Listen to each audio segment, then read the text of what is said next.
Shalom teman-teman yang dikasihi Tuhan, senang sekali bisa berjumpa di persekutuan Persada pada malam hari ini. Sebelum kita memulai, mari kita berdoa bersama. Bapa Surgawi, kami bersyukur kalau hari ini kami boleh menikmati udara yang segar yang Tuhan berikan kepada kami. Itu adalah anugerah yang begitu besar yang bisa kami terima pada saat ini. Tuhan, kami juga bersyukur, Tuhan juga memberkati kami melalui media YouTube yang kami gunakan untuk beribadah kepada Engkau. Kami mau menyerahkan waktu jam ke depan kami ke dalam tangan kasih Tuhan, biarlah Allah Roh Kudus yang ada di dalam diri kami memimpin kami, dan biarlah Tuhan yang menyertai dari awal pertengahan hingga akhirnya. Demi nama Tuhan Yesus kami berdoa. Amin. Teman-teman yang dikasihi Tuhan, kita begitu bersyukur sekali. Kenapa? Karena pada masa-masa yang sulit ini kita masih bisa mengandalkan Tuhan. Kita masih tetap bersama dengan Tuhan. Dan kita kuat karena ada Tuhan yang terus bersama dengan kita. Kita angkat pujian bersamamu Bapa.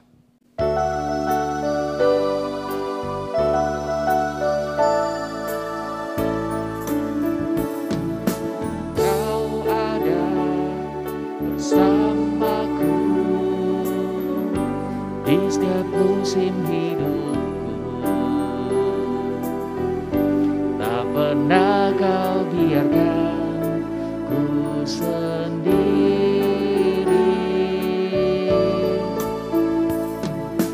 Kekuatan jiwaku adalah bersamamu. Pernah ku ragukan kasih-Mu. Bersamamu Bapa, bersamamu Bapa,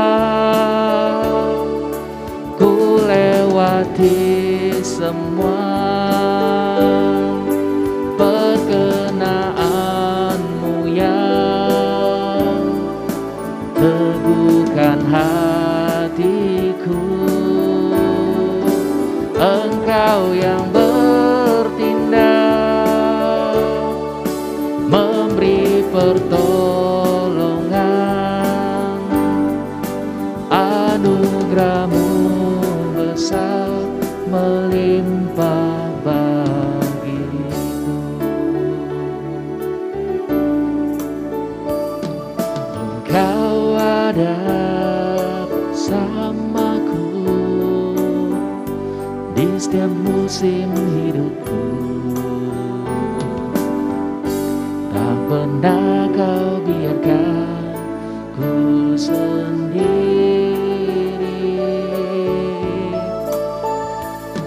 Kekuatan jiwaku adalah bersamamu. Tak pernah ragukan kasih-Mu. Katakan bersamamu Bapa. Bersamamu Bapa, ku lewati semua perkenaanmu yang teguhkan hatiku. Bertindak, memberi pertolongan, anugerah-Mu besar melimpah bagiku. Bersamamu Bapa, bersamamu Bapa, ku lewati semua perkenaanmu yang teguhkan hatiku. Engkau yang bertindak, memberi pertolongan, anugerah-Mu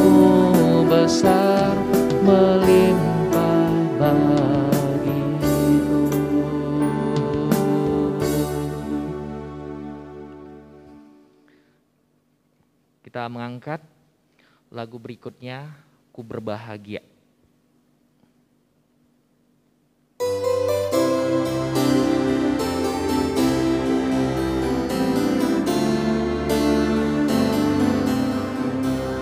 Ku berbahagia, yakin teguh, Yesus abadi kepunyaanku.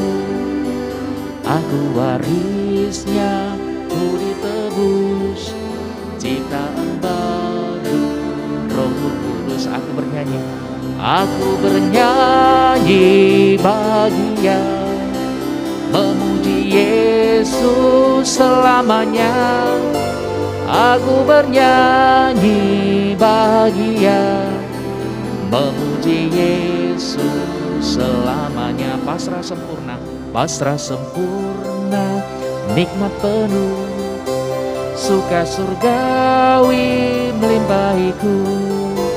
Lagu malaikat amat merdu, kasih dan rahmat besertaku. Sama-sama aku bernyanyi. Aku bernyanyi bahagia, memuji Yesus selamanya. Aku bernyanyi bahagia, memuji Yesus selamanya. Aku serahkan diri penuh, dalam Tuhanku hatiku teduh, sambil menyongsong kembalinya, ku diliputi anugerahnya. Aku bernyanyi bahagia, memuji Yesus selamanya. Aku bernyanyi bahagia, memuji Yesus selamanya. Teman-teman yang dikasihi Tuhan, kita akan mendengarkan kebenaran firman Tuhan yang akan disampaikan oleh hambanya, yaitu Pendeta Henry Liang. Sebelumnya, mari kita sama-sama siapkan hati untuk mendengarkan firman Tuhan. Waktu dan tempat kita persilakan untuk Bokso Henry, kami persilahkan. Shalom Bapak Ibu Saudara sekalian, izinkan saya mengucapkan terima kasih kepada Pendeta Iwan dan juga semua pengurus Persada Kingmi yang sudah memberikan kesempatan kepada saya untuk menyampaikan firman Tuhan secara online pada hari ini. Mari kita bersatu di dalam doa. Bapa di dalam surga, pada saat ini kami ingin sama-sama belajar dari firman-Mu. Mohon Roh Kudus memberikan pengertian dan pemahaman bagi kami, sehingga kami bukan saja bisa mengerti, kami juga bisa melakukan firman Tuhan. Terima kasih Bapa, di dalam Yesus Kristus kami berdoa. Amin. Tema yang mau kita renungkan pada hari ini adalah Share Goodness, berbagi kebaikan. Nats firman Tuhan yang mendasari khotbah kita pada hari ini tercatat di dalam 1 Timotius pasal 6 ayat 17 sampai 19. Demikian firman Tuhan. Peringatkanlah kepada orang-orang kaya di dunia ini, agar mereka jangan tinggi hati dan jangan berharap pada sesuatu yang tak tentu seperti kekayaan, melainkan pada Allah yang dalam kekayaannya memberikan kepada kita segala sesuatu untuk dinikmati. Peringatkanlah agar mereka itu berbuat baik, menjadi kaya dalam kebajikan, suka memberi dan membagi, dan dengan demikian mengumpulkan suatu harta sebagai dasar yang baik bagi dirinya di waktu yang akan datang untuk mencapai hidup yang sebenarnya. Bapak, Ibu, Saudara sekalian, dari firman Tuhan yang kita bacakan ini, terlihat bahwa ada sesuatu yang salah dengan orang-orang kaya pada saat itu. Itulah sebabnya mengapa Rasul Paulus meminta Timotius untuk memperingatkan orang-orang kaya itu. Apa yang diperingatkan oleh Paulus bagi orang-orang kaya itu? Yang pertama, persoalan mereka adalah tinggi hati. Mereka menjadi tinggi hati karena kekayaan yang mereka miliki. Mereka tidak lagi sadar bahwa segala sesuatu yang mereka miliki itu adalah anugerah Allah, pemberian dari Tuhan. Persoalan kedua dari orang kaya pada saat itu adalah mereka terlalu mengandalkan kekayaan mereka secara materi. Mereka tidak lagi bergantung kepada Allah. Mereka merasa diri mereka sudah hebat. Dengan kekayaan mereka, mereka bisa melakukan segala sesuatu, menikmati segala sesuatu, sehingga mereka mulai sombong dan meninggikan diri mereka. Persoalan yang ketiga adalah, sekalipun mereka itu kaya, tetapi mereka itu sangat egois, berpusat pada diri sendiri. Mereka tidak melakukan kebajikan-kebajikan sebagaimana harus dilakukan oleh orang-orang percaya. Karena itulah Paulus meminta kepada Timotius supaya memperingatkan orang-orang kaya itu tersebut. Apa yang diperingatkan? Yang pertama, Paulus memperingatkan supaya mereka lebih mengandalkan Tuhan yang memberikan kekayaan kepada mereka daripada mengandalkan kekayaan itu sendiri. Kekayaan yang mereka miliki itu semua adalah pemberian Tuhan, dan jikalau Tuhan mau, dalam sekejap saja kekayaan mereka itu bisa hangus, bisa lenyap. Kisah Ayub memperlihatkan kita tentang ini. Bagaimana semua kekayaannya hilang dalam sekejap. Karena itu, orang kaya jangan sombong. Jangan bersandar kepada kekayaan yang mereka miliki saat ini. Karena semuanya itu adalah titipan Tuhan. Dan jikalau Tuhan mau, Tuhan bisa mengambil semua harta kekayaan tersebut. Nah, yang kedua, Paulus memperingatkan supaya orang-orang kaya lebih banyak berbuat baik. Supaya orang-orang kaya itu menjadi kaya di dalam kebajikan, suka memberi dan membagi. Bapak, Ibu, Saudara sekalian, bagi Paulus, melakukan kebajikan itu seperti mengumpulkan harta di surga. Ini sama seperti apa yang diajarkan oleh Tuhan Yesus di dalam Injil Matius pasal 6 ayat 19 sampai 20. Dikatakan demikian, janganlah kamu mengumpulkan harta di bumi ngengat dan karat merusakkannya, dan pencuri membongkar serta mencurinya.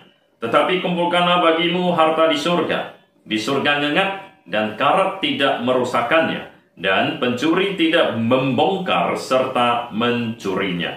Jadi Bapak, Ibu, Saudara sekalian, firman Tuhan pada hari ini memperingatkan kita agar jangan pelit di dalam memberi. Jangan pelit di dalam berbuat baik. Berilah kepada mereka yang memang di dalam kesusahan. Bantulah mereka yang memang perlu dibantu. Bukankah inilah tujuan Allah memberikan segala kelimpahan bagi kita, supaya kita anak-anak Tuhan bisa menjadi saluran berkat bagi banyak orang yang membutuhkan, menjadi saksi-saksi Kristus di dalam menyatakan kasih Allah. Paulus bahkan memberitahukan kepada kita tentang hukum tabur tuai. Apa yang kita berikan itu juga yang akan kita terima. Di dalam 2 Korintus pasal 9 ayat 6 sampai 8 mencatat demikian. Camkanlah ini, orang yang menabur sedikit akan menuai sedikit juga, dan orang yang menabur banyak akan menuai banyak juga. Hendaklah masing-masing memberikan menurut kerelaan hatinya, jangan dengan sedih hati atau karena paksaan. Sebab Allah mengasihi orang yang memberi dengan sukacita, dan Allah sanggup melimpahkan segala kasih karunia kepada kamu, supaya kamu senantiasa berkecukupan di dalam segala sesuatu dan malah berkelebihan di dalam pelbagai kebajikan. Dengan kata lain, Paulus memberitahukan kepada kita bahwa ketika kita memberi dengan sukarela dan tulus di dalam melakukan kebajikan, di dalam memberikan sedekah, di dalam memberikan bantuan-bantuan, sumbangan-sumbangan, maka Allah akan senantiasa memberkati kita, sehingga kita berkecukupan di dalam segala sesuatu. Dan kata Paulus, malah berkelebihan di dalam berbagai kebajikan. Jadi Bapak Ibu Saudara sekalian, ketika kita memberi dan memberi di dalam ketulusan sesuai dengan kekayaan, kemampuan yang Tuhan berikan kepada kita, maka Tuhan akan terus memberkati kita. Nah, tujuan Tuhan memberkati kita memiliki materi yang semakin banyak dan berlimpah, itu bukan supaya kita menjadi kaya untuk diri kita sendiri, tetapi supaya kita bisa menjadi saluran berkat bagi lebih banyak orang lain. Karena itulah dikatakan berkelimpahan di dalam pelbagai kebajikan. Artinya Tuhan memberkati kita supaya kita bisa lebih banyak lagi berbuat baik, melakukan berbagai-bagai kebajikan. Misalnya memberikan bantuan sembako, memberikan bantuan beasiswa, memberikan bantuan pengobatan, memberikan bantuan-bantuan yang dibutuhkan oleh orang-orang di sekeliling kita, di antara anggota keluarga kita, di antara anggota gereja kita, dan sebagainya. Bapak, Ibu, Saudara sekalian, sebagai orang Kristen, sudah seharusnya kita menjadi orang yang giat di dalam melakukan kebaikan. Paulus bahkan memberitahukan di dalam Efesus 2 ayat 10 bahwa kita diciptakan adalah untuk melakukan pekerjaan yang baik. Karena itu, Bapak, Ibu, Saudara sekalian, adalah baik dan adalah pantas bagi kita untuk bekerja sebaik-baiknya, mencari uang sebanyak-banyaknya, sehingga kita bisa memberi sebanyak-banyaknya. Inilah yang dikatakan oleh John Wesley. Dikatakan bahwa having first is earn or you can. Secondly, save or you can. And then give or you can. John Wesley mengatakan apa itu memiliki. Kalau mau memiliki, harus mencari sebanyak-banyaknya, memperoleh sebanyak-banyaknya. Kemudian simpan, hemat sehemat-hematnya, simpan sebanyak-banyaknya. Tetapi itu bukan untuk menumpuk kekayaan. Tujuan hemat, tujuan simpan adalah supaya bisa memberi sebanyak-banyaknya, memberikan kepada orang-orang yang membutuhkan, meringankan beban orang lain, mengurangi penderitaan di tengah-tengah masyarakat. Kita tahu bahwa John Wesley adalah pelopor gereja Metodis di Inggris, kemudian berkembang sampai ke Amerika. Dan dia adalah seorang penginjil yang dipakai Tuhan dengan sangat luar biasa. Dia pemimpin yang memimpin kebangunan rohani dari Inggris sampai ke Amerika, kemudian terus berkembang ke Asia, ke Singapura, Malaysia, kemudian ke Sumatera Utara, ke Pulau Jawa, Kalimantan, dan lain sebagainya. Jadi Bapak, Ibu, Saudara sekalian, John Wesley bukan saja seorang penginjil, bukan saja seorang pemimpin kebangunan rohani yang luar biasa. Dia juga adalah seorang yang berjiwa sosial. Selama hidupnya, selama pelayanannya, dia banyak merawat orang sakit, menolong orang-orang miskin, dan dia mendirikan panti asuhan, membuka sekolah-sekolah, membuka klinik untuk orang-orang yang susah. Kita melihat bagaimana John Wesley dia terus berbuat baik. Jadi Bapak, Ibu, Saudara sekalian, demikianlah hidup kita sebagai anak-anak Tuhan. Harus terus berbagi kebaikan demi kebaikan. Itulah yang berkenan kepada Tuhan. Itulah satu kesaksian yang bisa memuliakan nama Tuhan, bahwa Tuhan kita penuh kasih dan hidup kita juga penuh dengan kasih. Saya bersyukur saya mengenal sepasang suami istri yang juga sangat mengasihi Tuhan. Mereka begitu aktif dalam gereja. Sekalipun usaha mereka begitu sibuk, tetapi mereka tidak pernah menolak pelayanan di gereja. Bahkan mereka sangat aktif ya di dalam memberikan dukungan dana, entah itu dukungan sosial, dukungan pelayanan, ya semua mereka begitu sangat mendukung. Mereka juga sangat rajin untuk menjamu hamba Tuhan. Saya melihat mereka bukan saja aktif di dalam menolong, di dalam bersosial, di dalam lingkungan gereja, mereka juga sangat siap, sangat rela untuk mendukung anggota keluarga mereka yang kurang mampu, yang ekonominya berada jauh di bawah mereka. Mereka terus bagaimana berusaha mengangkat kehidupan hidup anggota keluarganya juga. Jadi saudara-saudara yang terkasih, inilah kita orang-orang Kristen, bukan hidup berpusat pada diri sendiri, tetapi kita harus terus belajar untuk memberi dan memberi. Persoalannya adalah, apakah kita harus menunggu kaya dulu baru memberi? Tentu tidak, Bapak Ibu Saudara sekalian. Memberi tidak perlu tunggu sampai kaya. Memberi bukan berarti harus selalu dalam jumlah uang yang banyak, atau harus memberikan bantuan yang besar baru disebut membantu, menolong. Ada satu cerita, ketika ada seorang wartawan melakukan wawancara kepada Bill Gates. Wartawan itu bertanya kepada Bill Gates, apakah ada orang yang lebih kaya dari Anda? Pada saat itu Bill Gates adalah orang terkaya di dunia. Kemudian Bill Gates, dia menjawab, ada satu orang. Menurut saya ada satu orang. Wartawan itu sangat penasaran, siapakah dia? Kemudian Bill Gates mulai bercerita bahwa 19 tahun yang lalu, ketika dia belum menjadi orang yang terkaya di dunia, ada seorang pemuda yang berkulit hitam yang pernah dia jumpai di bandara. Pada saat itu, Bill Gates ingin membeli koran, tetapi uangnya tidak cukup sehingga tidak bisa membeli. Tetapi ada seorang pemuda kulit hitam yang memberikan koran kepada Bill Gates secara cuma-cuma. Katanya ini gratis untuk Bapak. Beberapa bulan kemudian ketika Bill Gates kembali ke bandara itu, kembali lagi dia bertemu dengan pria berkulit hitam itu, dan dia kembali memberikan koran secara gratis kepada Bill Gates. Nah, pada saat itu Bill Gates dia merasa cukup berhutang budi dengan pria berkulit hitam ini, dan dalam hatinya dia berkata, suatu hari saya akan membalas kebaikan dia.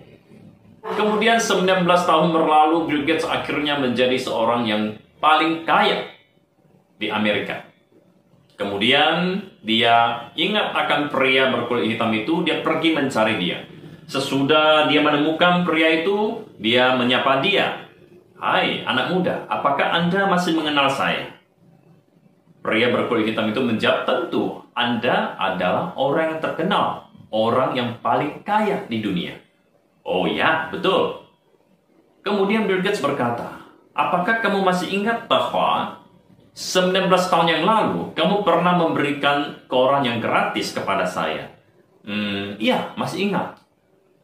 Lanjut Bill Gates, hari ini saya datang mencari Anda. Saya ingin mengimbangi Anda. Saya ingin seperti Anda. Saya ingin memberi sesuatu kepada Anda. Lalu kata pemuda kulit hitam itu kepada Bill Gates, Pak, bagaimana mungkin Bapak bisa mengimbangi saya? Bagaimana mungkin Bapak bisa seperti saya? Kenapa? Karena aku memberi pada saat aku miskin. Bapak mau memberi ketika Bapak menjadi orang yang paling kaya di dunia. Bagaimana Anda bisa mengimbangi saya? Bagaimana Anda bisa seperti saya? Jadi Bapak Ibu Saudara sekalian, bagi Bill Gates, orang yang lebih kaya dari dia adalah pemuda kulit hitam itu. Karena dia bisa memberi di dalam kemiskinannya, di dalam kekurangannya, bukan di dalam kelebihannya. Inilah yang disebut berkelimpahan di dalam kebajikan. Ya, dia berbuat baik sekalipun tidak kaya. Di dalam kemampuan yang masih bisa dia lakukan, dia terus berbagi kebaikan. Nah, jadi Bapak, Ibu, Saudara sekalian, sebenarnya ada begitu banyak cara di dalam kehidupan kita untuk bisa berbuat baik. Misalnya ada seorang penjual selimut ketika didatangi oleh seorang bapak yang agak tua. Kemudian dia datang dengan sikap agak malu-malu sedikit. Kenapa malu-malu? Karena dia hanya ada 100.000. Kemudian dia pelan-pelan berkata kepada penjual selimut tersebut, apakah di sini ada jual selimut yang harganya sekitar 20.000? Kemudian dia mengatakan, saya hanya ada 100.000 sebenarnya, tetapi saya butuh selimut 6 helai. Kalau ada selimut yang bisa dibeli 6 helai dengan harga 100.000, saya mau. Kemudian penjual itu menjawab, ada Pak, selimut saya sehelai harganya 20.000. Dan kalau Bapak beli 5, saya kasih gratis 1. Jadi dengan bayar 100.000, Bapak bisa membawa 6 helai selimut pulang ke rumah. Wah, mendengar seperti itu, bapak tua itu sangat senang. Dia cepat-cepat mengeluarkan 100.000, kemudian serahkan kepada penjual itu. Lalu dia membawa 6 helai selimut pulang ke rumah dengan penuh sukacita. Nah, dari tadi ada seorang pembeli yang lain yang sudah sempat membayar. Dia memperhatikan percakapan antara penjual dan bapak tua itu. Kemudian dia datang dan protes, Pak, tadi saya bayar 250.000 satu helai. Sekarang Bapak jual satu helai sama Bapak itu 20.000. Kenapa bisa begitu? Dia tanya, kebingungan. Kemudian penjual itu menjawab, benar Pak, sebenarnya tidak ada selimut yang harganya 20.000. Dan tidak ada bonus-bonus. Hanya saja, saya tahu bahwa Bapak itu sangat membutuhkan selimut untuk dirinya dan untuk anggota keluarganya. Kalau saya tidak mengatakan harga selimut itu 20.000 dan kalau beli 5 bonus 1, Bapak itu pasti segan, pasti tidak bisa membawa selimut itu pulang. Sehingga saya ingin menolong dia tetapi juga menjaga harga dirinya dengan mengatakan selimut saya hanya 20.000 dan kalau beli 5, bonus 1. Nah, demikianlah penjual selimut itu melakukan kebaikan bagi orang tua tadi. Dan demikian juga ada seorang ibu yang membuka warung nasi dengan harga yang sangat murah, yang sangat terjangkau oleh abang beca, oleh tukang angkot, bagi supir-supir angkutan umum, dan lain-lainnya, tukang-tukang bangunan. Nah, ada orang bertanya kepada ibu itu, kenapa ibu menjual nasi yang begitu murah?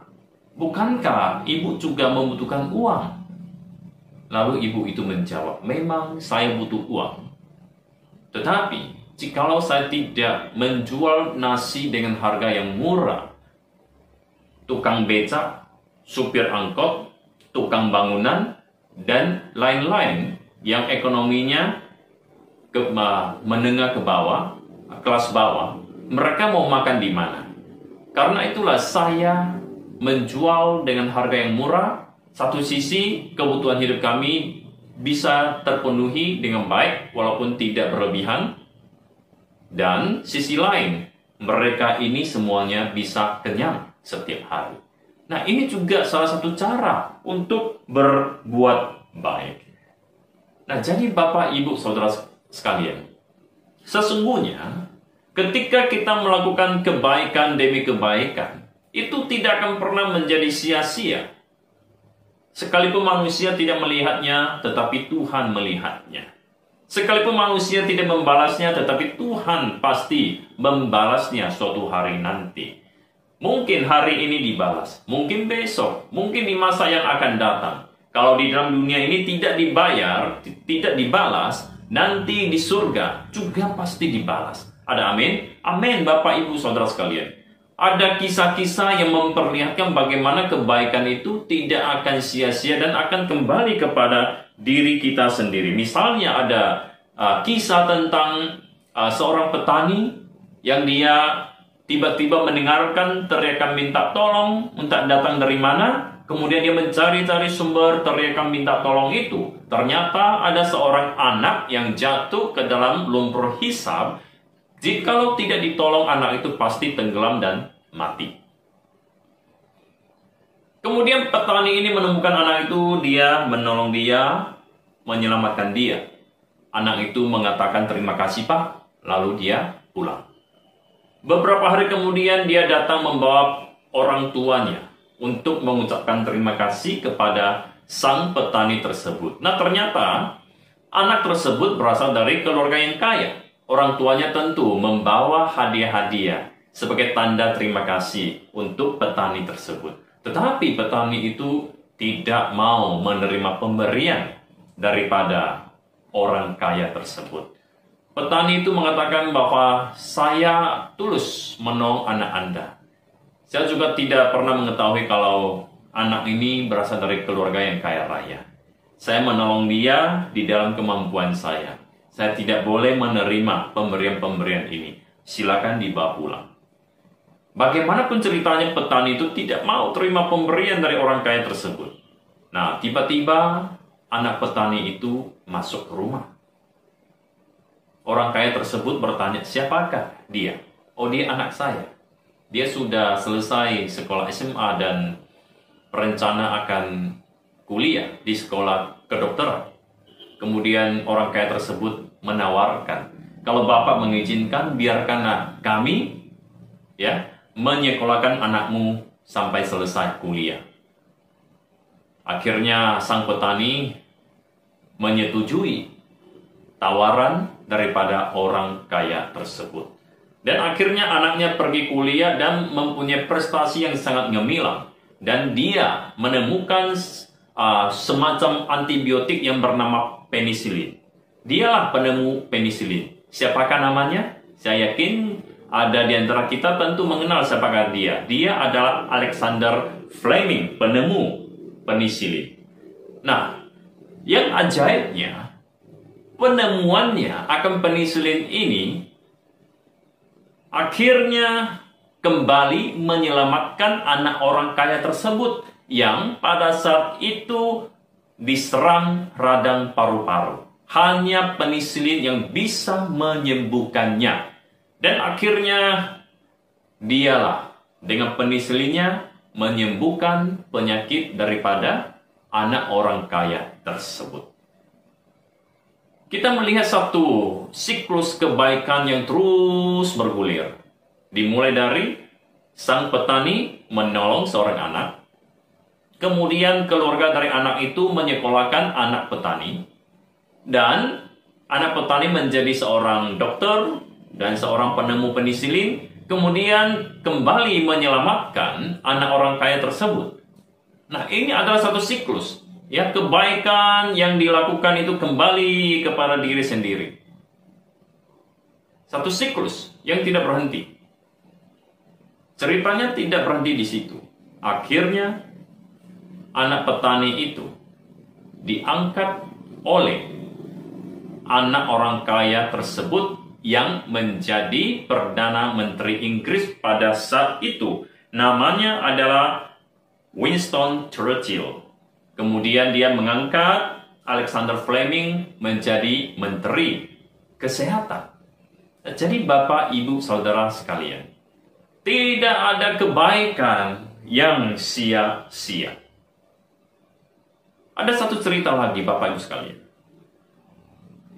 Suatu malam ada sepasang suami istri yang sudah tua, yang mereka kehujanan ingin menginap di sebuah hotel. Tetapi pada saat itu di tempat itu ada 3 event yang besar sehingga semua hotel kamarnya sudah di booking penuh. Sehingga tidak ada kamar lagi. Lalu dengan sopan pegawai hotel tersebut berkata kepada kedua orang tua itu, "Maaf Pak, kamar hotel kami semuanya sudah penuh. Tetapi di luar hujan begitu lebat, saya tidak bisa membiarkan Bapak dan Ibu kedinginan di luar. Begini saja, bagaimana kalau Bapak dan Ibu nginap di kamar saya? Walaupun kamar saya kecil tetapi cukup bersih dan nyaman. Kalau tidak keberatan, nginap saja di kamar saya." Tentu kedua orang tua itu senang menerima tawaran tersebut. Dia tidur, kemudian besok pagi bangun dan akan keluar dari hotel tersebut. Orang tua tersebut berkata kepada pegawai tersebut, "Kamu layak untuk menjadi manajer sebuah hotel yang besar. Kemudian pegawai itu berpikir itu hanya omongan sambil lalu saja, ya, basa-basi. Dia juga tidak menyimpannya di dalam hati. Tetapi beberapa waktu kemudian, sekitar 2 tahun kemudian, datanglah surat undangan kepada dia untuk pergi ke Amerika. Akhirnya pegawai tersebut pergi. Dan ternyata orang tua tersebut adalah orang yang sangat kaya. Dia membangun sebuah hotel yang megah di Amerika untuk dikelola oleh pegawai tersebut. Siapakah pegawai itu? George Charles Board. Siapakah pemilik daripada hotel itu? William Waldorf Astor. Nama hotel yang dibangunnya adalah Waldorf Astoria. Nah, jadi Bapak, Ibu, Saudara sekalian, setiap kebaikan yang bisa kita lakukan tanpa mengharapkan imbalan, kita melakukannya dengan tulus, maka kebaikan itu akan kembali kepada diri kita sendiri. Maka lakukanlah segala sesuatu seperti untuk Tuhan, seperti untuk melayani Tuhan. Maka Tuhanlah yang akan membalaskan kepada kita. Mungkin hari ini, mungkin besok, mungkin di masa yang akan datang ketika kita sedang membutuhkan. Mungkin juga pada saat kita berada di surga. Karena semua kebaikan kita itu seperti kekayaan-kekayaan yang kita kumpulkan di surga. Ada amin, Bapak, Ibu, Saudara sekalian. Karena itu marilah kita giat di dalam melakukan kebaikan. Terutama pada masa-masa pandemi seperti ini. Kita tahu bahwa sekarang pemerintah sedang melakukan PPKM. Dan wacananya akan diperpanjang. Ya, kita tidak tahu kondisi pandemi ini sampai kapan bisa berakhir. Tidak mudah, Bapak, Ibu, Saudara sekalian. Ada begitu banyak orang yang kesusahan. Ada begitu banyak orang yang ketakutan. Ada begitu banyak orang yang membutuhkan uluran tangan kita. Mari Bapak Ibu sekalian, lihat ke sekeliling kita. Anggota keluarga kita. Anggota gereja kita. Siapa saja. Asal kita mampu. Mari kita memberikan kebaikan-kebaikan bagi mereka yang sedang membutuhkan. Dengan demikian, kita boleh menyatakan kasih Tuhan bagi mereka. Dengan demikian, kita boleh terus-menerus ya melakukan kebaikan-kebaikan. Kita bisa terus-menerus untuk menjadi berkat bagi lebih banyak orang lagi. Karena itu, Bapak, Ibu, Saudara sekalian, jangan tunggu lagi. Mari kita mulai hari ini, saat ini. Siapa yang sedang membutuhkan, mari kita bantu mereka. Mulailah berbagi kebaikan. Karena semua kebaikan yang kita lakukan akan kembali kepada diri kita sendiri. Mari kita berdoa. Bapa di dalam surga, terima kasih kami sudah mendengarkan firman Tuhan. Kami diingatkan untuk saling berbagi kebaikan. Karena itu Tuhan, tolong kami sebagai anak-anak Tuhan. Agar kami dipenuhi dengan kasih yang dari Tuhan, dimampukan untuk terus-menerus melakukan kebaikan demi kebaikan untuk memuliakan nama Tuhan. Dan kami yakin percaya akan firman Tuhan bahwa semua kebaikan kami tidak akan menjadi sia-sia. Itu akan kembali kepada diri kami sendiri, baik di dalam dunia ini maupun di dalam surga. Terima kasih Bapa, di dalam Yesus Kristus kami berdoa. Amin. Tuhan memberkati. Terima kasih untuk Mbok Su Henry yang telah menyampaikan kebenaran firman Tuhan. Kiranya Tuhan memberkati. Mari kita sama-sama mengangkat satu pujian, dan teman-teman yang ada di rumah boleh memberikan persembahan lewat rekening yang tertera di layar. Kita mengangkat pujian, Betapa Ku Bersyukur.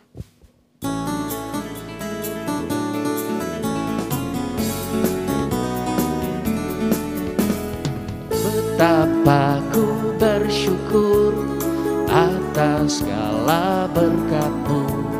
Semua yang Kau berikan berguna bagiku. Allahku yang mulia, memelihara sempurna. Kau sertai langkahku selamanya. Katakan syukur. Syukur, ku bersyukur kepadamu.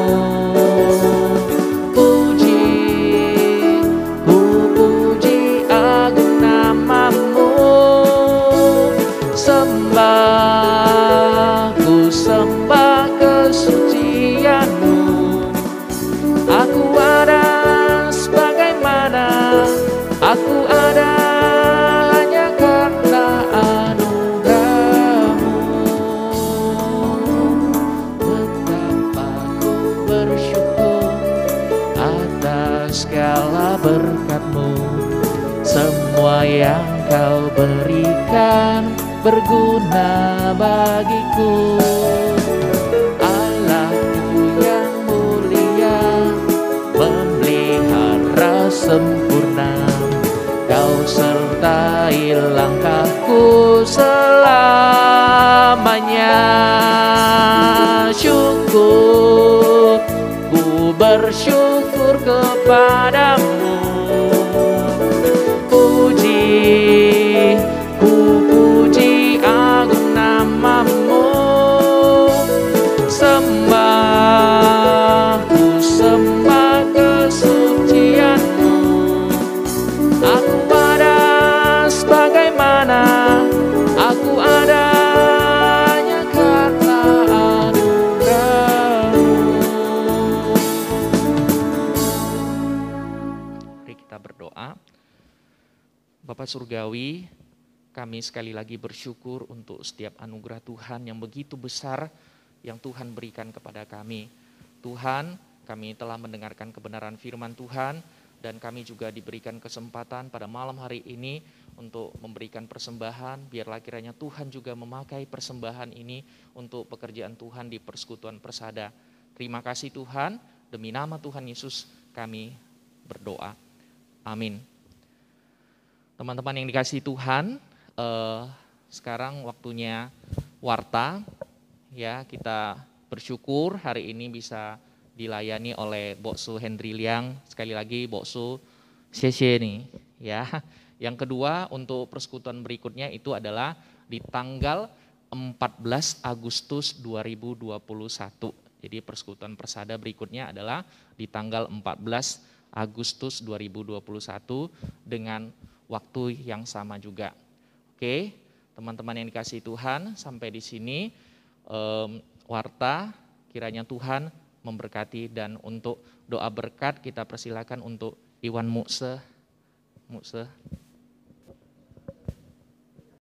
Sekarang waktunya, saudaraku, kita akan menerima berkat dari Tuhan. Bagi saudara yang ada di tempat ini, silakan bagi berdiri. Demikian juga bagi saudara yang mengikuti persekutuan secara online di rumah masing-masing, silakan bagi berdiri, bukalah hatimu, tadahkan tanganmu, terimalah berkat Tuhan ini. Kiranya berkat kasih Allah Bapa yang limpah-limpah, damai sejahtera dan anugerah Tuhan Yesus Kristus yang melampaui situasi dan pergumulanmu masing-masing, terlebih di saat-saat pandemi yang sedang melonjak. Demikian juga kiranya segala pimpinan, penyertaan, perlindungan, pemeliharaan dari Allah Roh Kudus dilimpahkan kepadamu setiap orang, mulai malam ini bahkan sampai selama-lamanya. Amin.